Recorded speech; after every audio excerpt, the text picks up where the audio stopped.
భాగము పరిశుద్ధ గ్రంథం నుండి యోహాను సువార్త 12వ. కాబట్టి యేసు తాను మృతులలో నుండి లేపిన లాజరు ఉన్న బేతనియాకు పస్కా పండుగకు 6 దినముల ముందుగా వచ్చెను. అక్కడ వారు ఆయనకు విందు చేసిరి. సో విందులో పాలు పొందటానికి నిజంగా ఎంతో మంది వచ్చారు. కానీ అక్కడ ఎంతో మంది వచ్చింది అన్నం తినాలని కాదు,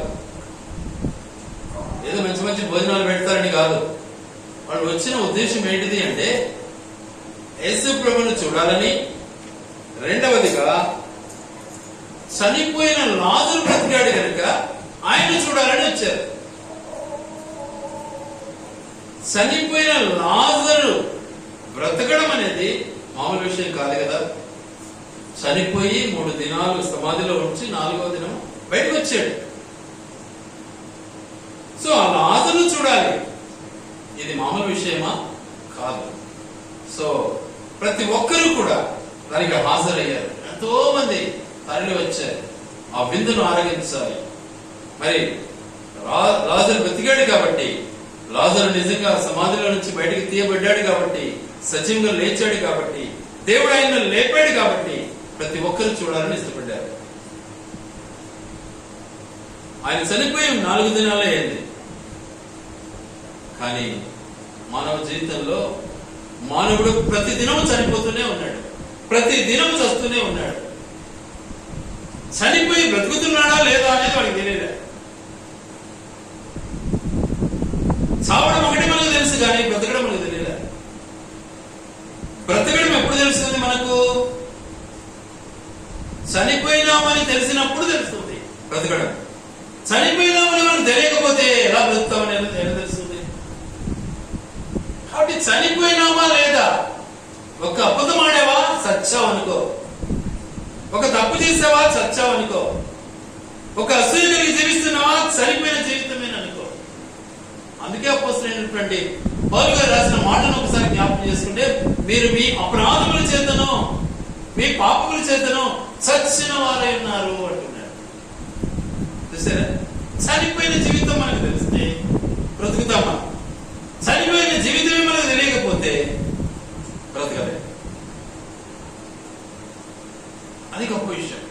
కాబట్టి యేసు ప్రభు నిజంగా ఆ గృహానికి రావటం ఎంత గొప్ప ఆధిక్యత. అందుకే యేసు ప్రభు ఎందుకు పుట్టాడు అంటే ఆయన మనతో నివాసం చేయాలని ఇష్టపడ్డాడు, మనము ఆయనతో నివాసం చేయాలని ఇష్టపడ్డాడు. ఆయన గృహ పరివారంలో మనం ఉండాలని ఇష్టపడ్డాడు. ఆయన కుటుంబీకులుగా మనం జీవించాలని ఇష్టపడ్డాడు. ఇప్పుడు ఆ బేతనియాలో మార్తా, మరియా, లాజరు కుటుంబంలో ఆయన ఒక సభ్యుడిగా ఉంటూ ఉన్నాడు. మరి మనకు సభ్యుడిగా వద్దా? మనకు లోకం కావాలన్నా, సైతాను కావాలన్నా, ఎవరైతే బాగుంటుంది మనకు. కాబట్టి మనం కూడా మన ప్రభువును సభ్యునిగా చేర్చుకుంటే మనకెంత ఆశీర్వాదము. చచ్చిన లాజరు బ్రతికినట్లుగా మనం ఎందుకు బ్రతకము? మనం ఎందుకు దినదినము చావాలి? కాబట్టి మన బ్రతుకును ఒకసారి మనం పరిశీలించుకోవాలి. అందుకే ఆయన ఆఖరి దినాలలో ఏం చేశాడు? ఆయన లాజరు ఇంటికి వచ్చాడు. మార్తా మరియా కుటుంబానికి, గృహానికి వచ్చాడు. ఎందుకు? నేను కూడా మీ కుటుంబంలో ఒక సభ్యుని అన్నటువంటి నినాదాన్ని బయలుపరిచాడు. ఇక్కడ ప్రజలకు చాటించాడు. ప్రభువును నమ్మినటువంటి బిడ్డలుగా, ప్రభువును అంగీకరించినటువంటి బిడ్డలుగా, సమాధి నుంచి లేచినటువంటి బిడ్డలుగా, పాపం నుంచి బయటపడినటువంటి బిడ్డలుగా, శాపం నుంచి స్వతంత్రాన్ని పొందినటువంటి బిడ్డలుగా, బంధింపబడినటువంటి జీవితం నుంచి విడుదల పొందినటువంటి మనుషులుగా ప్రజలకు కనువిప్పును కలిగచేయాలి దేవుని బిడ్డలకు. వాస్తవానికి అలా చేయడానికి ఇష్టపడ్డాడు దేవుడు. నీవు నేను అలా చేస్తున్నామా? ఒకసారి ఆలోచించాలి. అలా మనం చేస్తున్నామా? ఎందుకు బైబిల్ చదువుతున్నామో, ఎందుకు వాక్యాన్ని మనం చదువుతున్నామో అలా మనలో మార్పు లేకపోతే ఆయన బిడ్డలం అవుతామా? అందుకే ఆయన అంటాడు, ఇదిగో ఈరోజు ఈ ఇంటికి రక్షణ వచ్చి ఉన్నది. ఎందుకో ఆయన పాపాన్ని ఒప్పుకున్నాడు, ఆయన తన యొక్క మోసాన్నంతా ఒప్పుకున్నాడు, చేసిన తప్పును బట్టి ఏం చేస్తున్నాడు? వెల చెల్లిస్తూ ఉన్నాడు. ₹1 తీసుకుంటే వానికి 4 అంతలు నేను ఎక్కువ ఇస్తాను అన్నాడు. చూడండి, చెల్లించే మనస్తత్వం మనకు వచ్చిందా? నిజంగా మన ప్రభు మన కొరకు ఎంత చెల్లించారు? మనం ఆ రుణం తీర్చుకోగలమా? బ్రతికినంత వరకు తీర్చుకోలేము. కనీసం ఆయన చెప్పే మాటలను మనం వినొచ్చు కదా, ఆయనకు మనం లోబడొచ్చు కదా. ఎందుకు వచ్చాడు ఈ లోకానికి ఆయన? ఆర్భాటం కోసం వచ్చాడా? తన ఫోటో చూపించుకోవడానికి వచ్చాడా? నీ కోసం నా కోసం ప్రారంభించడానికి వచ్చాడా? ఆలోచించు. లేకపోతే ఆయన వచ్చినందుకు ఆయన అమ్ముకోవాలని ఇష్టపడుతున్నావా? ఇస్కరియోతు యూదా వలె ఒకసారి ఆలోచించుకో. ఎలా అమ్ముకుంటావు? నేను దేవుని బిడ్డని అని చెప్పుకుంటావు, చేసేదంతా నీచమైన పని చేస్తావు. అమ్ముకోవడమే కదా అది. కాబట్టి మన బ్రతుకును ఒకసారి పరిశీలించుకోవాలి. మన యొక్క నిజస్థితిని మనం గుర్తించాలి. ఆయన మరణంలో పాలు పొందాలి, ఆయన శరీరంలో మనం పాలు పొందాలి, ఆయన రక్తంలో మనం పాలు పొందాలి. ఏంటిది సాదృశ్యం? నీ రక్తంలో కల్మషం అంతా శుభ్రం కావాలండి. నీలో ఉన్నటువంటి చీకటి జీవితం తీసివేయబడాలి. అంతేగాని ఏదో తింటే తాగితే పవిత్రుడైతావని కాదు. నీలో మార్పు రాకపోతే నువ్వు క్రైస్తవునివి కావు. కాబట్టి మన బ్రతుకును ఒకసారి మనం పరిశీలించుకోవాలి. చూడు, అక్కడే మనం చదివినప్పుడు ఒక మాట ఏమంటున్నాడు ఇక్కడ, 4-5 వచనాలు జ్ఞాపకం చేసుకున్నాం. ఆయన శిష్యులలో ఒకడు అనగా ఆయన అప్పగింపనయ్యున్న ఇస్కరియోతు యూదా ఈ అత్తరెందుకు 300 దేనారాలకు అమ్మి బీదలకు ఇవ్వలేదనను. వాడు ఇలాగ చెప్పినది బీదల మీద శ్రద్ధ కలిగి కాదు గాని వాడు దొంగ అయి ఉండి తన దగ్గర డబ్బు సంచి ఉండినందున అందులో వేయబడినది దొంగిలించుచు వచ్చిన కనుక అలాగూ చెప్పాను. ఎంత క్లియర్ గా ఉంది, ఎంత బాటంగా ఉంది, ఎంత సత్యంగా ఉంది. అవునా కాదా? చెప్పింది ఏమైనా తప్ప కాదే, చెప్పింది వెరీ కరెక్ట్. ఎందుకు మన ముందు భాగాలను చూస్తాం. అక్కర్లేమా అన్నటువంటి ఒక స్థలాన్ని కొనబడింది. ఎవరి ద్వారా? వాడు తీసుకున్నటువంటి డబ్బు ద్వారా. దానికి ఏమని పేరు? రక్త భూమి అని పేరు. అకెల్దమా అంటే అర్థము రక్త భూమి. ఆ స్థలం కొనబడింది. వాస్తవం కాదా అది? మన బ్రతుకులు ఒకసారి మనం అమ్ముకునే వాళ్ళమా? అమ్మడిపోయే వాళ్ళమా? మన దేవుడు మన కోసం రక్తం కార్చి మనల్ని కొన్నాడే, మళ్ళీ మనం అమ్మడిపోతే ఏం ప్రయోజనం? ఒకసారి ఆలోచించాలి. ఈరోజు ఆ రీతిగా ఎంతమంది అమ్మడిపోతూ ఉన్నారు. ఒక స్థలాన్ని ఒకడు అమ్ముకుంటాడు, వానికి అమ్మిన తర్వాత మళ్ళీ ఇంకోరికి అమ్ముతాడు. ఎంత దౌర్భాగ్య పరిస్థితి. నీ బ్రతికి ఎలా ఉందో ఒకసారి ఆలోచించుకో. ఆలోచించు, నేను నువ్వు పరీక్షించు. ఇస్కరియోతులా ఉన్నావా? లేకపోతే లాజరులా ఉన్నావా? మార్తా మరియలా ఉన్నావా? యేసు ప్రభువుని ఇంట్లో చేర్చుకున్న బిడ్డగా ఉన్నావా? యేసు ప్రభువుని అమ్ముకునే వాడిగా ఉన్నావా? ఏది నీకు అవసరం? ఈరోజు ఎంత అన్యాయానికి దిగజారిపోయినారు ప్రజలు, ఎంత మోసానికి దిగజారిపోయినారు ప్రజలు. తన స్వార్థమే దేవుడు అనుకుంటున్నాడు ఈరోజు మానవుడు.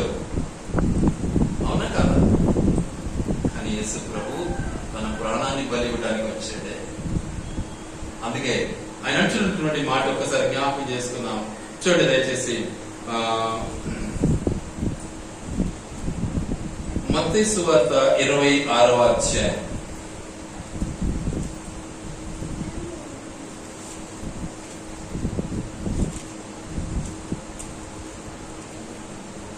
మత్తయి సువార్త 26వ వచనం నుంచి చదువుకుందాం కొంచెం. 26, 27, 28, 29 వచనాలు చదువుకుందాం. అందుకని చదువుదాం. వారు భోజనము చేయించుండగా యేసు ఒక రొట్టె పట్టుకుని దాన్ని ఆశీర్వదించి విరిచి తన శిష్యులకు ఇచ్చి, మీరు తీసుకుని తినుడి, ఇది నా. చూసారా ఎంత స్పష్టంగా ఉందండి. ఆయన శరీరాన్ని మన కోసం ఏం చేస్తున్నాడు? మనకు భోజనంగా అర్పిస్తూ ఉన్నాడు. మనం తింటున్నాం. తిన్న తర్వాత ఏమైపోతున్నాము? ఆశీర్వదించబడుతున్నామా? శాపగ్రస్తులమవుతున్నామా? అది కావాలి మనకు. ఈరోజు వాస్తవానికి నమ్మినటువంటి మార్త మరియల యొక్క ఉద్దేశం మేరకు ఏం చేశారు? వాళ్ళు ప్రభు నమ్మారు. ఆ నమ్మకం ఏం చేస్తుంది? లాజరును మరణంలో నుంచి, సమాధిలో నుంచి లేపింది ఆ నమ్మకం. నువ్వు నమ్మావా? కనీసం నువ్వు వస్తున్నావా, బ్రతుకుతున్నావా? ఒకసారి నేను పరీక్షించుకో. ఫస్ట్ బైబిల్ అందరూ పట్టుకుంటారు చేతుల్లో, అందరూ శుద్ధులు కొడతారు. కనీసం బ్రతుకుతున్నావా లేక చనిపోతున్నావా? ఆలోచించాలి కదా. అలాంటి హృదయం మనకు లేకపోతే మన బ్రతికేంటి? అమ్ముడు పోయిన జీవితమే కదా. ఇస్కరియోతు యూదా లాంటి జీవితమే కదా. యేసయ్య నమ్ముకోవడమే కదా. నమ్ముకున్నాను, నేను ప్రభు నమ్ముకున్నాను. ఏం చేస్తున్నావు మరి? అమ్ముకుంటున్నాను అంటున్నావా? అవునా? యేసయ్యతో జీవించేది ఆయన నమ్ముకోవడానికే, ఆయన ద్వారా లబ్ధి పొందటానికే, ఆయన ద్వారా ధనం సంపాదించుకోవడానికే, ఆయన ద్వారా డబ్బు సంపాదించుకోవడానికే. ఆ విధంగా చేసే మనిషి నమ్ముతాడు ఖచ్చితంగా. నిజంగా దేవుని బిడ్డ అయితే అలాంటి మనిషిని నమ్మడు. అది ఆడుండే తేడా.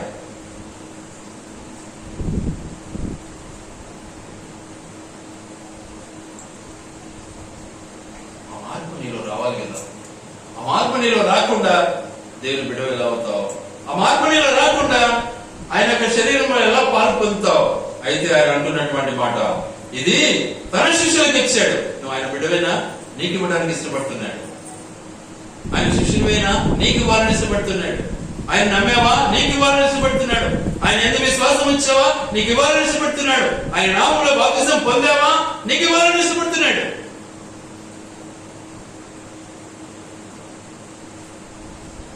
ఆ మార్పు నీలో ఉంటే తీసుకునే హక్కు నీకు ఉంటుంది. ఆ మార్పు నీలో లేకపోతే అర్హత నీకు లేదు. ఇది వాస్తవం. వేషధారులంగా మనం జీవించకూడదు. జాగ్రత్త. ముందు చదివాం ఎలా జీవించాలన్నాడు యోహాను పత్రికలో 3వ అధ్యాయంలో. పరిశుద్ధులుగా, పవిత్రులుగా ఉండు అంటాడు. పరిశుద్ధమైన జీవితం మనది. పవిత్రమైన జీవితం ప్రభువులో జీవించాలి. కాబట్టి మన బ్రతుకులు ఒకసారి మార్చుకోవాలి, మార్పు చెందాలి. ఆయన శరీరంలో పాలు పొందాలి, ఆయన రక్తంలో మనం పాలు పొందాలి. నెక్స్ట్ వర్డ్, మరియు ఆయన గిన్నె పట్టుకుని కృతజ్ఞతాస్తుతులు చెల్లించి వారికి ఇచ్చి, దీనిలోని మీరందరూ త్రాగుడి, ఇది నా రక్తము, అనగా పాప క్షమాపణ నిమిత్తము అనేకుల కొరకు చెల్లింపబడిన నిబంధన రక్తము. నా రక్తం ఇది. చూసారా? ఆయన రక్తాన్ని ధారపోస్తున్నాడు నీ కొరకు, నా కొరకు. నువ్వేం చేస్తున్నావు? తొందరగా నా చేయి నిండాలా, జోబులు నిండాలా, నా పాకెట్ నిండాలా, నా బ్యాంక్ బ్యాలెన్స్ నిండాలా, నా ఇల్లు నిండాలా, ఆస్తితో అంతస్తు అనుకుంటున్నావా? ఆలోచించుకో ఒకసారి. ఏం కావాలి నీకు? ఆయన రక్తం ధారపోస్తున్నాడని దేవుడు నీకోసం. నువ్వేం చేస్తున్నావు ఆయన కోసం? ఆ రక్తం ఎందుకు ఇచ్చాడు నీ కోసం? తన రక్తములా నీ రక్తము మార్చబడాలి, తన శరీరములా నీ శరీరము మార్చబడాలి.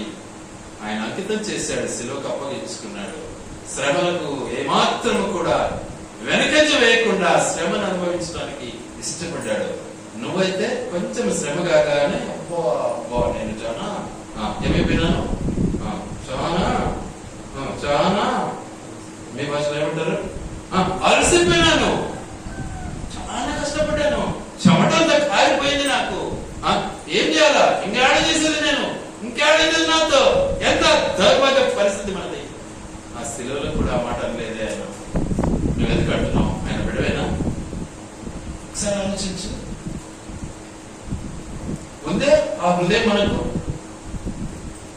ఆయన ఏడ్చే మనకు ఉందే? వాక్యాలు వింటే సరిపోదు.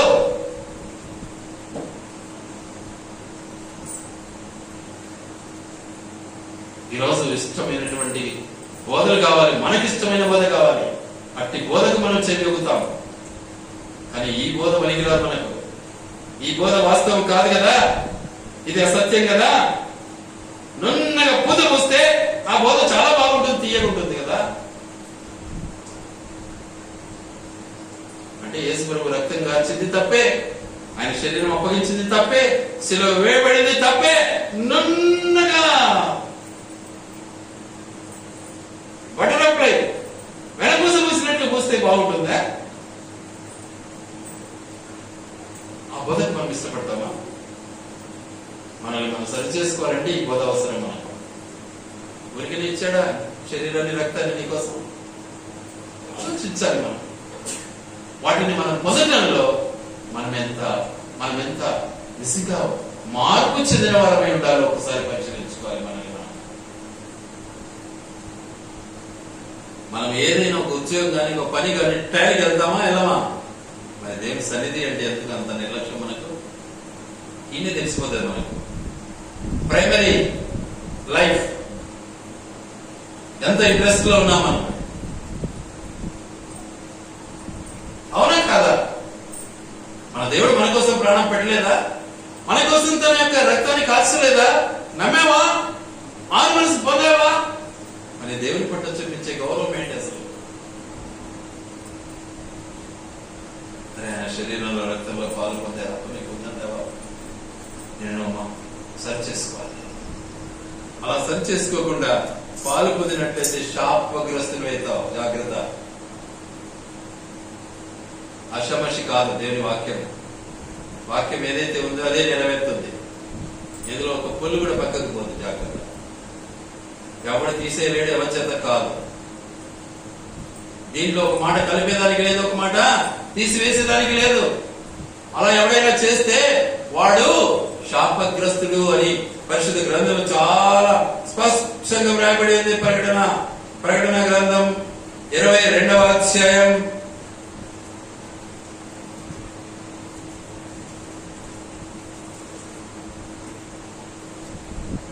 18వ వచనం.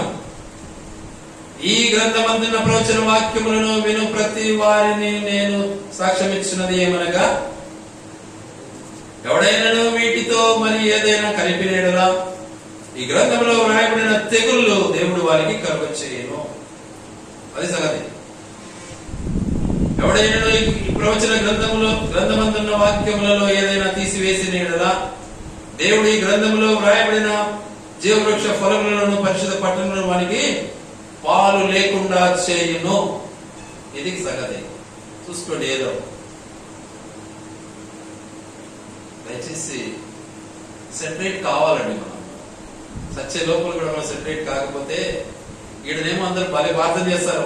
ఎప్పుడు ప్రార్థన చేస్తున్నారు, ఎప్పుడు ఈ మనిషి ఎప్పుడు ప్రార్థనే పోయింటాడు పైకి అంటాడు. ఈయన సాక్ష్యం ఎంత ఉంటుందో వాడేలా ఉంటాడో వాడి తిరుగునే వాడి సాక్ష్యం ఉంటుంది. పోయినాడు కదా. సో వాడి పైకి పోతాడో కిందికి పోతాడో నువ్వే ఆలోచించుకోవచ్చు. వాక్యం ఎప్పటికీ మృదుత్వంగా ఉండదు. వాక్యం ఎప్పటికీ పూత పుయ్యదు. రెండంచులు గల ఖడ్గం ఇది, కత్తిలా ఉంటుంది. మెత్తగా మాట్లాడదు, స్ట్రైట్ గా మాట్లాడుతుంది. కాబట్టి మన బ్రతికిని మనము సరి చేసుకుందాం. ఎందుకంటే మనమంతా కూడా నిజంగా బ్రతికిన వారముగా ఉండాలన్నది దేవుని యొక్క ఉద్దేశం. బ్రతికిన వారమై ఉండాలి, చచ్చిన వాళ్ళంగా ఉండకూడదు. అందుకే ఆయన ఇచ్చాడు మనకి. ఏమంటున్నాడు? మీరు ఇది తిని ఇది త్రాగి ఏం చేయమన్నాడు? పాప క్షమాపణ నిమిత్తము అనేకులకు చిందింపబడిచున్న నిబంధన రక్తము నా తండ్రి రాజ్యములో మీతో కూడా నేను ఈ ద్రాక్షారసము క్రొత్తదిగా త్రాగు దినము వరకు. సరే, ఇక్కడ తండ్రి రాజ్యములో దేవుని రాజ్యములో, దేవుని కుటుంబములో, పరలోక రాజ్యములో కలిసి వచ్చాలి. అంతవరకు నేను తినడామనుకున్నావు అన్నాడు. నువ్వేమిటో రోజు తింటాను నేను ఆదివారం గుడికి పోతుంటాను, నీ రొట్టె నీ రసము నీ శరీరాన్ని నీ రక్తాన్ని తింటా తాగుతా, నా పని నేను చేసుకుంటా ఉంటా అంటావు. అప్పుడు నువ్వు ఆయన రాజ్యంలో చేరారు. నువ్వే ఆలోచించు. కాబట్టి మన ప్రవర్తన సరి చేసుకున్నాం. అందుకే ఆయన వచ్చాడు, మీతో కూడా నేను ఈ ద్రాక్షారసం కొత్తదిగా త్రాగు దినం వరకు ఇక్కడ దాన్ని త్రాగనని మీతో చెప్పుచున్నాను. అందులో వారు కీర్తన పాడి ఒలివల కొండకు. మన బ్రతుకులు మనం పరిశీలించుకోవాలి, పరీక్షించుకోవాలి. ఏం ప్రయోజనం లేకపోతే ఏం ప్రయోజనం వస్తుంది? రోజు బైబిల్ చదువుతూ కూడా మనలో మార్పు లేకపోతే నిజంగా మనకు అన్నిటికీ ఏం ప్రయోజనం? వానికి మనకి ఏం తేడా? మనం వాళ్ళని ఉంటే పోలే, ప్రభు బిడ్డలను ఎందుకు చెప్పుకోవాలి? మోసం కాదు. వాళ్ళు అదే అంటున్నారు, అన్ని మేము చేసినట్టు చేస్తున్నారు మీరు, మళ్ళీ ఎదురు బిడ్డను అంటారా మీరు అంటారు వాళ్ళు. నేను విన్నాను సాక్ష్యం. ఎందుకు చెప్పుకోవాలి క్రైస్తవం అని? ఆలోచించండి ఒకసారి. నిజంగా ప్రభు నమ్మేవారు ప్రభు బిడ్డగా పవిత్రంగా పరిశుద్ధంగా జీవించు. పలువురుల కొరకు ప్రయాసపడడం నేర్చుకో. నిన్ను ఇతరుల కొరకు అర్పించేది నేర్చుకో. ప్రభువుని బట్టి సహాయం చేసేది నేర్చుకో. ప్రభువుని బట్టి ఆయన యొక్క సమర్పణ జీవితాన్ని అనుభవించేది నేర్చుకో. అతి పరిశుద్ధత దేవునికి ఇష్టమైనటువంటి బలియాగం. అందుకే అంటాడు కదా రోమపత్రిక 12:1 ఏమంటాడు? చదువు దయచేసి.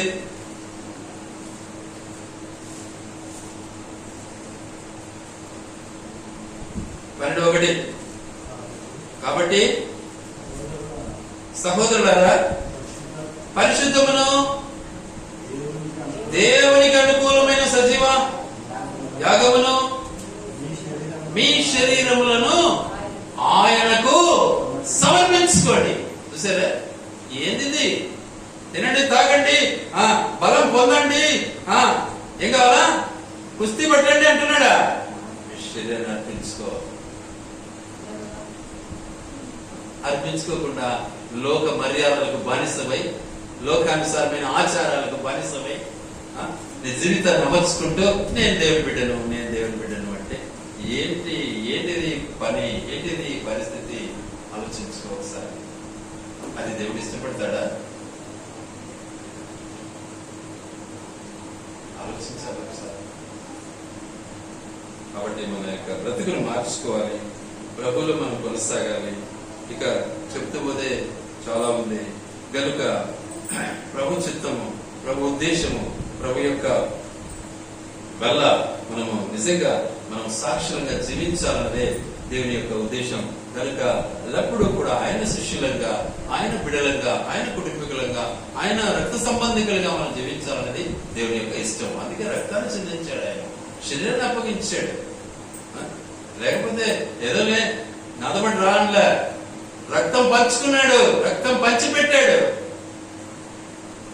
ఆలోచించావా ఒకసారినా? ఎందుకు నీకు ఆ బాధ పుట్టదు? ఎందుకు ఆ జైలు నీకు రాదు? అది వస్తే ఎల్లప్పుడూ నిజంగా దేవుని సన్నిధి కలిగి ఉంటావు. అది లేదు కాబట్టి ఎల్లప్పుడూ దేవుని సన్నిధిని అనుభవించలేకపోతున్నాను. అది ఉంటే 24 గంటలు దేవుడా దేవుడా అనే బ్రతుకుతావు. అందుకే దావీదు మహారాజు అన్నాడు, చిరకాలము నీ మందిరంలో నివసిస్తాను నేను అంటాడు. ఆయన మహారాజు అయి ఉండి ఆయనే ఆ మాట అంటున్నాడంటే మనం ఎంతటి వారం? మనకు బైబిల్ అంటే చిరాకు, బైబిల్ అంటే ఏమంటారు దాన్ని, ఇబ్బందిగా ఉంటది ప్రార్థన అంటే కదా. అదే సెల్ పట్టుకో, 24 గంటలు సెల్లో ఉంటాం ఆలస్యం లేకుండా. సెల్ తీసుకున్నామనంటే ఇంకెవడు కావడదు మనకు. ఈ రోజుల్లో ఉండే గొప్ప వింత సైతాన్ ఎంత అట్రాక్ట్ చేసి మనిషిని లాగేసింది ఒకసారి ఆలోచించుకో. దేవుడు అనే పదం లేకుండా సైతానుకు చోటిచ్చేసి సెల్లును ఆపాదించుకొని, సెల్లును పట్టుకొని సైతానుకు జయబలుపుతున్నామని బ్రతికంతా ఒకసారి ఆలోచించు. దేవుని బిడ్డవేనాను? ఏం లేదు. ఆ కథలు ఈ కథలు ఏ కథలు?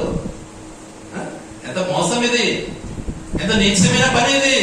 దేవుని బిడవా, సైతాన్ని బిడవా? ఎవరు చెప్పాలి? ఇక ఎవరు చెప్తే వింటారు